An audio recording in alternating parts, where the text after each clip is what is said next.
Section 2. Hello? Hi, it's Laura Carlton here. We've just arrived at the holiday flat, but I can't get the hot water and heating to work. Oh, right. That's easy. Don't worry. In the upstairs cupboard, you'll find the water heater. You'll see 3 main controls on the left at the bottom of the heater. The first one, the round one on the far left, is the most important one for the heating and hot water. It's the main control switch. Make sure it's in the on position. The switch itself doesn't light up, but the little square below will be black if the switch is off. That's probably what's happened. It's got switched off by mistake.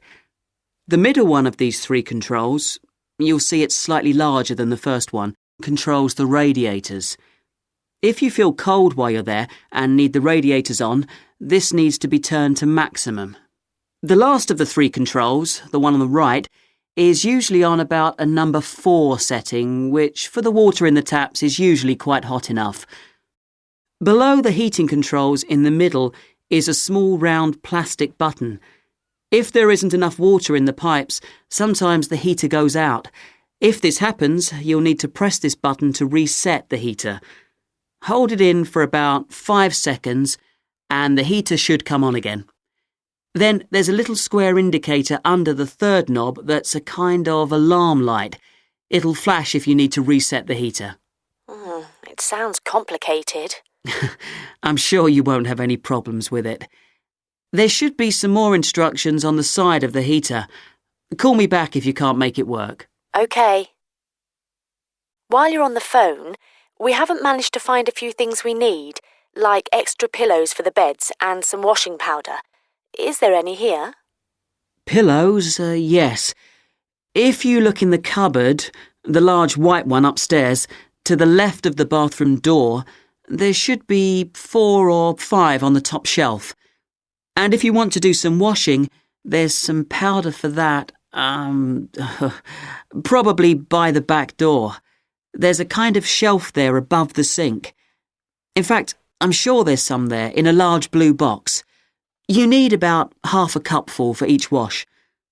Oh, and that reminds me. The spare key to the back door is hanging on a hook on the wall by the sitting room window. Please make sure to put it back when you've used it. The previous guest lost it in the garden and I had to get another one made. And if you have any trouble with the lamps, you'll find some spare bulbs in a large cardboard box. It's on top of the washing machine with all kinds of useful things in it. Oh, and another thing I forgot to mention when we last spoke. Yes? I've left you a local map, so you'll be able to find your way around easily. It shows the whole area. I put it in the top drawer of the chest under the TV in your bedroom. There's a whole file of local information in there too. Thanks. What about visiting the town? Can you give us any advice? Yes. You'll need to take the car. It's too far to walk from the flat, really. You have to pay to leave your car in all the car parks now, I'm afraid. I like the one that's by the station best, and you can walk to the town centre from there in 5 minutes. That's where all the best restaurants are. But if you want a takeaway, the Italian one does really good pasta and pizzas. Call 732281 for that one, or 766119 for the Chinese. They're both good, and they'll both deliver to the flat. As for places to visit, yes, do go and see the Railway Museum. The exhibition is small, but really good. It gets very crowded on Sundays, so I suggest you visit it on a quieter day, later in the week, but not on Thursdays, which is market day. You won't find anywhere to park, and it's also the only day of the week when they're not open. Anything else? Not for the moment. Thanks. That is the end of section 2.